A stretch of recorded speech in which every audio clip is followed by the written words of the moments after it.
এখন আমরা অবস্থান করছি লালবাগ দুর্গের সামনে। আজকে শুক্রবার হওয়ার জন্য আমাদেরকে এখনো অপেক্ষা করতে হচ্ছে, কারণ 2টার পরে এই লালবাগ দুর্গটি খুলে দেবে এবং এখানে ঢোকার জন্য প্রবেশ ফি 30 টাকা। এখন 11:40 বাজে, যেখানে আমরা এখানে দাঁড়িয়ে আছি। আমার সাথে আসছে আমার ফ্রেন্ড রাশেদ। আমরা এখানে দাঁড়িয়ে আছি, 2টার দিকে খুলে দেবে। এখনও আমাদেরকে 20 মিনিট ওয়েট করতে হবে এখানে। এখানে টিকিট কাটার জন্য আমাদেরকে লাইনে দাঁড়াতে হচ্ছে। লাইন করে নিয়েছি, যেখানে 30 টাকা প্রবেশ ফিতে ভিতরে প্রবেশ করতে হবে। এখন ঢুকে পড়লাম, আমরা আছি লালবাগে, লালবাগ কেল্লায় ঢুকে পড়লাম। দূরে লালবাগের ফোর্টটা দেখা যাচ্ছে, যেটার উপরে দেওয়ানিয়াম এবং নিচে দুর্গের সরাইখানা, যেখানে খাওয়া দাওয়া করা হচ্ছে। এবং এদিকে আমরা এই পথ দিয়ে হাঁটতে হাঁটতে যাচ্ছি। অনেকদিন আগে থেকে এখানে আসার কথা ছিল, কিন্তু আমরা আজকে আস্তে আস্তে অনেকদিন পরে চলে আসলাম। যদি আমাদের সেই পরীক্ষা দেওয়ার জন্য আমরা আসছি, এবং সেখান থেকে প্ল্যান করলাম যে এখানে পুরান ঢাকায় আসবো এবং লালবাগ কেল্লা দেখবো। ছোটোবেলায় বইয়ে পড়তাম, কিন্তু এখন আমরা এখন বাস্তবে দেখছি। তো এটা হলো অসমাপ্ত মুঘল স্থাপনা বাংলাদেশে, যেটা স্থাপিত করা হয়েছিল 1678 সালে, সম্ভবত 400 বছর পূর্বে। এবং মুঘল স্থাপনা, যেটা ছিল ভারতের যে মুঘল সাম্রাজ্য ছিল, অরঙ্গজেব এবং তার পুত্র আজম শাহ, তিনি এটা নাকি নির্মাণ করেছিল। এখানে 15 দিনের জন্য আসছিল, এবং তারপরে এটা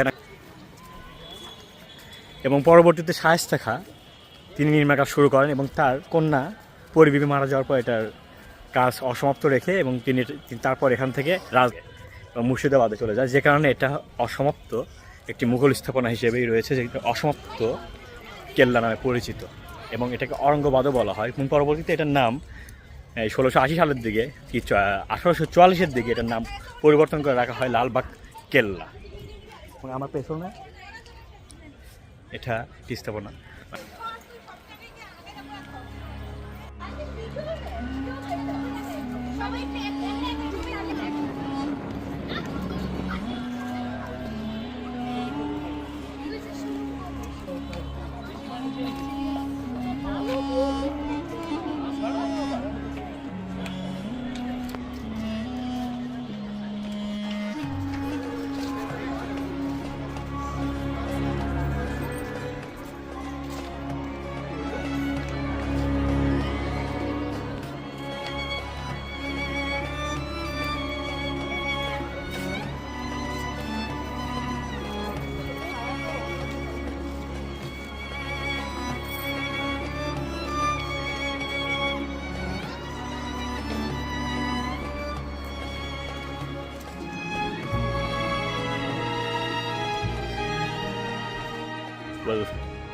এখন 2:19 আমরা ঠিক লালবাগ কেল্লার ভিতরে অবস্থান করছি, এবং আমার পেছনে এটা হচ্ছে লালবাগ দুর্গ,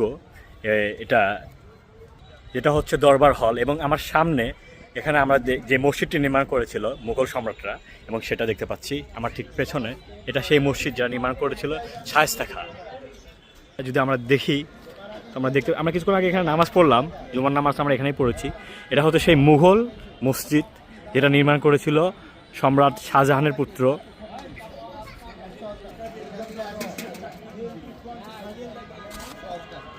ওই আমার পেছনে মুঘল মসজিদ, এবং মসজিদ থেকে আমরা এখন যাচ্ছি দরবার শরীফ দেখার জন্য, এবং যেখানে দেওয়ানিয়াম এবং দেওয়ানি খাস, যেখানে উপরে দরবার শরীফ ছিল এবং নিচে যেখানে খাওয়া দাওয়া করা হতো, এখন আমরা সেখানে যাব। আমার ঠিক সামনে এদিকে হলো পেঁয়াজ ছিল। এখানে সৈনিক, যেটাকে বলা হয় সোলজার ফোর্ট, অর্থাৎ সোলজারদের দুর্গ, যেখানে সোলজাররা থাকতো এখানে। এবং ওই পাশে নাকি হাতি এবং ঘোড়া রাখার জন্য যেটাকে বলে ঘোড়াশাল এবং হাতির শাল, যেখানে হাতি এবং ঘোড়া রাখা হতো যুদ্ধের জন্যে, সেটা। এবং এ পাশে যে ওয়ালগুলো আমরা দেখছি, এগুলো হলো সৈনিকরা যারা ছিল, সোলজার, তারা এখানে থাকতো এই পাশে এই দুর্গকে রক্ষা করার জন্য। এখানে আমার পেছনে একটা সুড়ঙ্গ দেখা যাচ্ছে। ধারণা করা হয় এই সুড়ঙ্গ দিয়ে একবারে বুড়িগঙ্গা নদীতে পৌঁছানো যায়, এবং কারণ এটা ঠিক বুড়িগঙ্গা নদীর তীরে অবস্থিত, দক্ষিণ পশ্চিমাঞ্চলে ঢাকার। এই সুড়ঙ্গ সৈনিকরা নাকি বুড়িগঙ্গা নদীতে যায় পৌঁছাতো। এখানে এদিক দিয়ে আমরা সেই সুড়ঙ্গ দিয়ে দেখতে পাচ্ছি এখানে।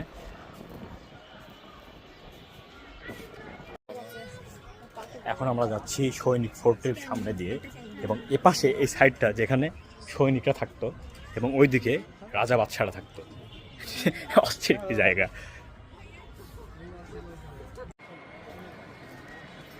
এটা হলো সৈনিক ফোর্ট। এর মধ্যে সৈনিকরা কীভাবে থাকতো তো ছোটো ছোটো ঘরের মধ্যে?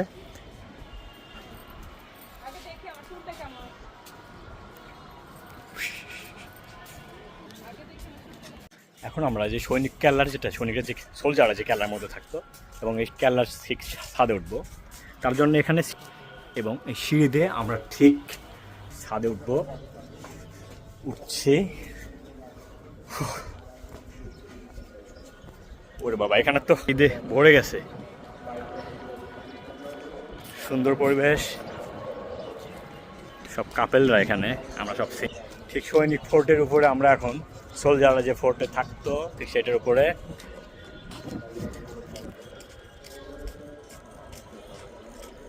ঠিক এই পাশটায় দরবার এবং ওদিকে মোগল স্থাপনা সেই মসজিদটা, সবাই এখানে শুরু করছে। এবং এইদিকে দেওয়ানি আম এবং দেওয়ানি খাস এটাকে বলে, এবং এখানে নবাবপুত্ররা এসে গোসল করতো এবং তাছাড়া আমাকে দরবারের কাজবাজ করতো এখানে, যারা পশ্চিমবঙ্গ থেকে অর্থাৎ মুর্শিদাবাদ থেকে এখানে আসতো।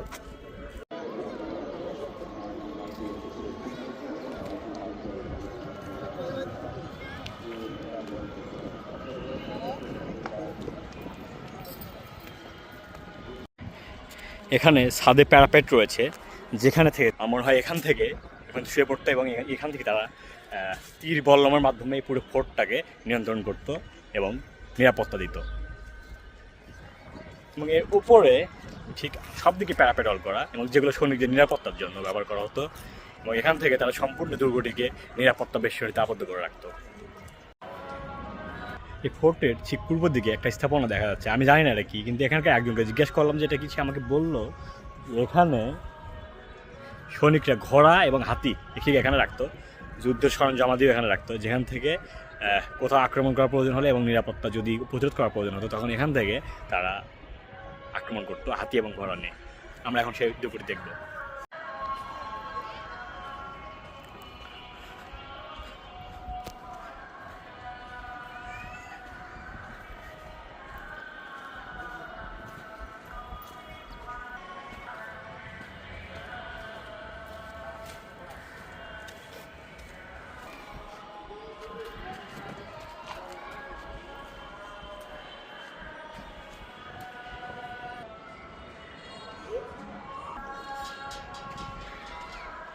চশমাটা ভাঙা পড়ে আছে কেন?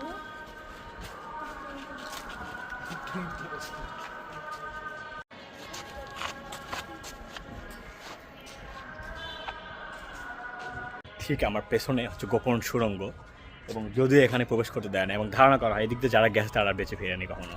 ঠিক এই সুড়ঙ্গটি চলে গেছে ঠিক বুড়িগঙ্গা নদীতে, এবং এদিক দিয়ে যখন কোনো সংকটময় মুহূর্তে এক্সিট করার প্রয়োজন হতো তখন যারা এখানকার সুবেদার যারা ছিল তারা ঠিক এই সুড়ঙ্গ দিয়ে, ধারণা করা হয় যে এই সুড়ঙ্গটি একবারে বুড়ি গেছে এদিক দিয়ে এবং বুড়িগঙ্গা নদীতে গিয়ে ঠেকেছে, এবং যারা এদিক দিয়ে প্রবেশ গিয়ে বুড়িগঙ্গা নদী থেকে বের হয়ে যেত ওদিক দিয়ে। এবং যদিও এটা লক করা, এখন লক করা এবং ভিতরে যাওয়ার কোনো অনুমতি নেই আমাদের কাছে, দেখাতে পাচ্ছি না।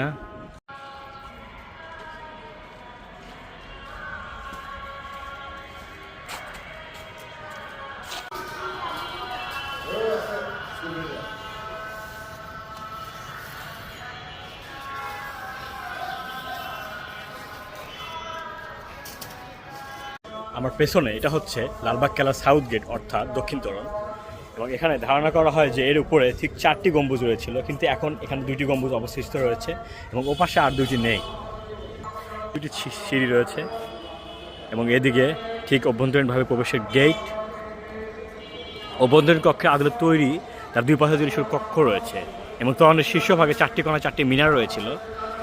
তোরণের শীর্ষভাগে মিনার রয়েছিল, জানা যায় যে বর্তমানে 2টি গম্বুজের অস্তিত্ব লক্ষ্য করা যায়।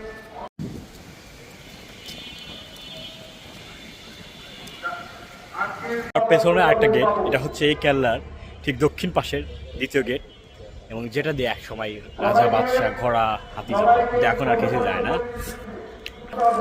দেখায় এই গেটটি এখন বন্ধ রয়েছে।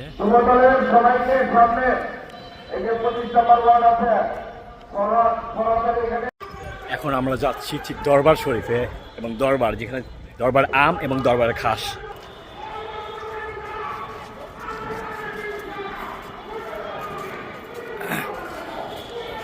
এটা ফাউন্ড করেছিল মুঘল হাম্মাম was founded by the US Department of State Ambassador Fund for Cultural Preservation FC Programming 2023-এ।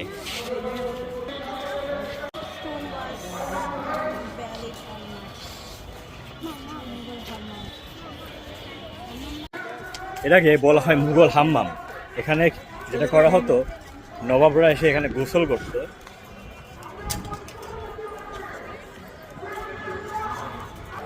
ভিতরে প্রবেশ করতে দেয়।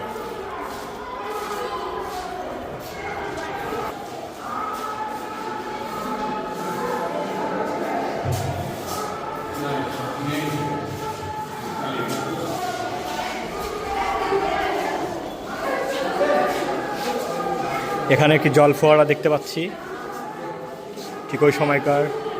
রাশেদ, এটা জল ফোয়ারা, হ্যাঁ পানি আসছে। আচ্ছা ওই সময় তো কি মনে হয়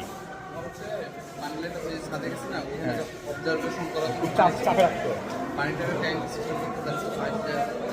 চাপে থাকতো অনেক, এবং ওই চাপে থেকে যেত আর কি। আচ্ছা ভেতরে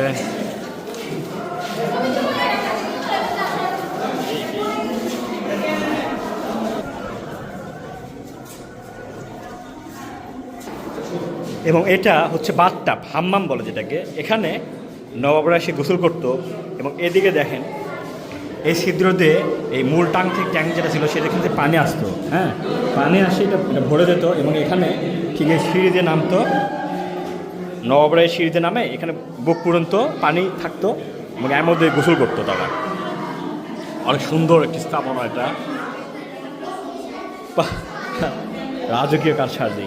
এবং এদিকে আমার ঠিক পেছনে হচ্ছে ওদের গোসলখানা, যেখানে নবাবরা এসে গোসল করতো। এবং আমার পেছনে হচ্ছে সেই হাম্মাম, যেখানে নবাবরা গোসল করতো। এবং এখানে সবচেয়ে মজার বিষয়, গোসল করার পরে ঠিক এই ফ্লোরটাতে এসে এখানে দাঁড়ায় থাকতো। এবং এখানে তার শরীর থেকে যে পানিটা সেটা মুছে যাওয়ার পরে ঠিক এটা দিয়ে এই পানিটা গড়িয়ে গড়িয়ে আবার যেখানে এসেছিল ঠিক সেখানে চলে যেত। এবং যেটাকে ফার্সিতে বলা হয় হাম্মাম অর্থাৎ গোসলখানা।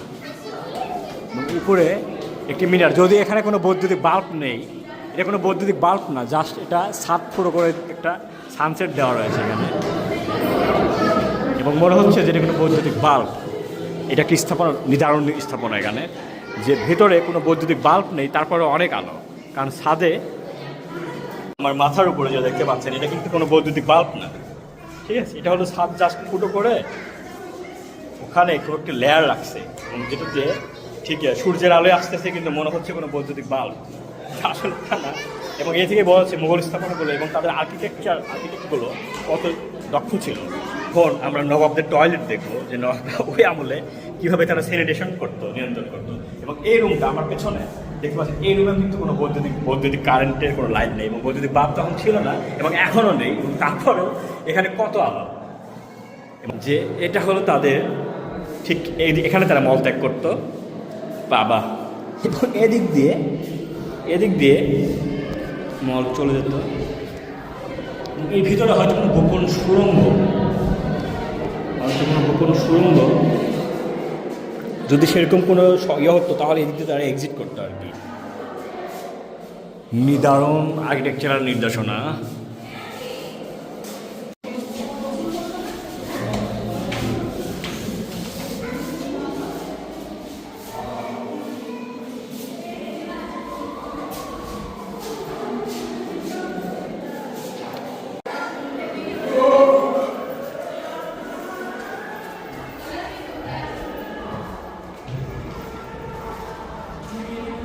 ঠিক আমার পেছনে যে স্থাপনাটা দেখতে পাচ্ছি, এটা হচ্ছে হাম্মামখানা, অর্থাৎ নবাবদের স্নানঘর।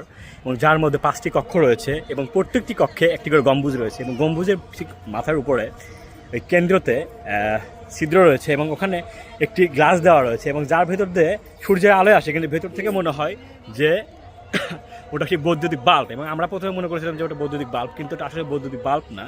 এবং এটা ওই আমলেই, এবং কী দারুণ তাদের যে আর্কিটেকচারাল জ্ঞান ছিল কীরকম, সেটা আমরা আসার পর বুঝতে পারলাম। এবং এখানে ঠিক নবাবরা স্নান করতে আর ভিতরে আসার পরে। এবং এর উপরে যে স্থাপনা দেখতে পাচ্ছি আমরা, এটা হলো হাম্মামখানা। এবং তার উপরে দেওয়ানি আম এবং দেওয়ানি খাস। এবং দেওয়ানি আমটা হলো যেখানে বসে এই দরবারি কাজগুলো বিচার আচার করা হতো, সেটাকে বলা হয় দেওয়ানি আম। যদি আমরা এখানে উঠতে পারলাম না, আমরা যাই না ঠিক সিঁড়িটা কোন দিকে, দেখি একবার ট্রাই করে ঢুকতে পারি কিনা।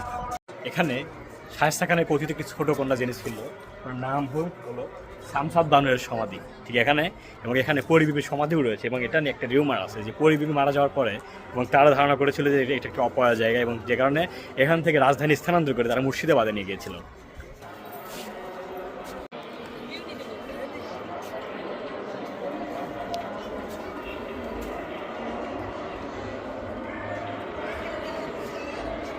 এখন আমার পিছনে যেটা দেখতে পাচ্ছেন এটা হচ্ছে পরিবিবির সমাধি, এবং এটাই হচ্ছে সকল অঘটনের মূল, এবং যার কেন্দ্র করে ওই তো পরিবিবির সমাধি দেখা যাচ্ছে। এই পরিবিবি ডটার অফ শায়েস্তা খান, শায়েস্তা খানের কন্যা পরিবিবি, এবং যার যে অনেক রিউমার রয়েছে, এবং ইনি মারা যাওয়ার পরে ঠিক এখান থেকে রাজধানী স্থানান্তর করে মুর্শিদাবাদে নেওয়া হয়।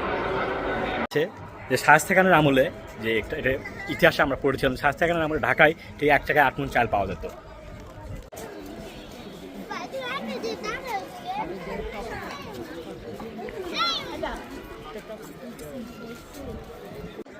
লালবাগ কেল্লা, এই স্থাপনাটির নাম হচ্ছে লালবাগ কেল্লা বা কেল্লায় আরামবাগ, যেটা ঢাকার দক্ষিণ পশ্চিমাঞ্চলে অবস্থিত এবং বুড়িগঙ্গা নদীতে অবস্থিত। এটা হচ্ছে একটি অসমাপ্ত মুসলিমদের মুঘল দুর্গ। এই দুর্গটি এটা অসমাপ্ত কেন বলা হয়, কারণ এখানে এটা নির্মাণ কাজ শুরু করেছে সম্রাট অরঙ্গজেব এবং ওনার ছেলে মোহাম্মদ আজম শাহ, এবং যিনি এটা নির্মাণ শুরু করা হলো 1668 সালে, এবং তিনি 18 মাসের জন্য এই পূর্ব বাংলায় এসেছিল। এবং তিনি এটা নির্মাণ কাজ শুরু করার পর তিনি যখন তার এই অরঙ্গজেব যেটা তিনি ছিল ঠিক মুর্শিদাবাদে একটি যুদ্ধ লাগার পরে, তখন এই অরঙ্গজেব তার ছেলেকে ওখান থেকে পাঠায়, এবং তখন সম্রাট অরঙ্গজেবের যে তৃতীয় পুত্র আজম শাহ, তিনি এখান থেকে চলে যায় এবং এখানে নিযুক্ত করেন শায়েস্তা খানকে, এবং যিনি তার পরবর্তী উত্তরসূরি। এবং শায়েস্তা খান এটা নির্মাণ শুরু করেন ঠিক 1678 সালে, এবং এটা নির্মাণ কাজ শেষ হয় 1680 সালের দিকে এটা নির্মাণ কাজ শেষ হয়। আচ্ছা, এখন আমাদের ভ্রমণ এখানে শেষ, লালবাগ কেল্লা ঘোরা হলো। এখন এখানে কথা হলো, রাশেদ আমার সাথে আসছিল, আমার ফ্রেন্ড, ও ডুয়েটে পড়াশোনা করছে আমার সাথে। রাশেদ, বলো কেমন লাগলো এখানে আসার পর? হ্যাঁ, আলহামদুলিল্লাহ, ঘুরে ভালোই লাগলো। চারপাশটা অনেক সুন্দর সাজানো গুছানো। ইভেন বলতে গেলে তো এটা শীতকালের শেষের দিক, যার কারণে সবগুলো ফুল অনেক সুন্দর করে সাজানো গুছানো। এবং সবচেয়ে বড় কথা, এটা কিন্তু একটু অসমাপ্ত মুঘল দুর্গ। Well, in of the journey. এখন আবার আমরা চলে যাচ্ছি আবার আমাদের গন্তব্যে, যেখান থেকে এসেছিলাম ঠিক সেখানেই। আবার দেখা হচ্ছে সামনে আবার নতুন কোনো জায়গা নিয়ে, ভ্রমণ স্পট নিয়ে। যদি আমার ভিডিওতে আপনাদের ভালো লেগে থাকে তাহলে অবশ্যই সাবস্ক্রাইব করবেন, এবং ফেসবুকে দেখলে সেক্ষেত্রে অবশ্যই ফলো দিবেন, লাইক কমেন্ট করলে ভালো, না করলেও কিছু না, কিন্তু চাইলে সাবস্ক্রাইব করতে পারেন। ধন্যবাদ সবাইকে, দেখা হচ্ছে সামনে আবার নতুন কোনো ভিডিওতে।